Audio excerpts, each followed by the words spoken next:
Welcome to the Slop Farm. Enjoy the video. Have you ever wondered where businesses get money to expand, or how you can invest your savings? The answer often lies within financial markets. These vital systems provide a space where individuals, companies, and governments can buy and sell financial assets. They are, in essence, the very foundation for economic growth and stability worldwide. One of the most important functions of financial markets is facilitating the flow of capital. If you have extra money, you might invest it in stocks or bonds, essentially lending it out. On the flip side, businesses or governments can borrow this money to fund their projects, creating jobs and driving progress. It's a fundamental cycle, beneficial for everyone involved.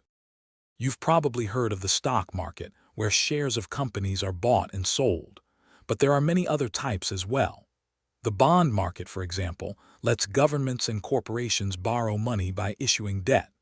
Then there's the foreign exchange market, where currencies are traded, or even commodity markets, dealing in things like oil and gold. Each plays a crucial part in the global financial landscape. Understanding financial markets is key because they impact almost everyone. They help businesses expand, leading to new products and services. For individuals, they offer avenues to grow savings and plan for the future.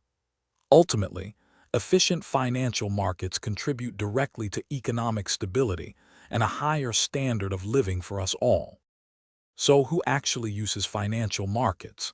It's a vast array of participants, including individual investors like you, large banks, pension funds, and even governments.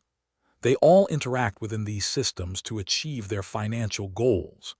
In summary, financial markets are dynamic, interconnected platforms that enable the smooth flow of money, driving economic progress, and creating opportunities for everyone.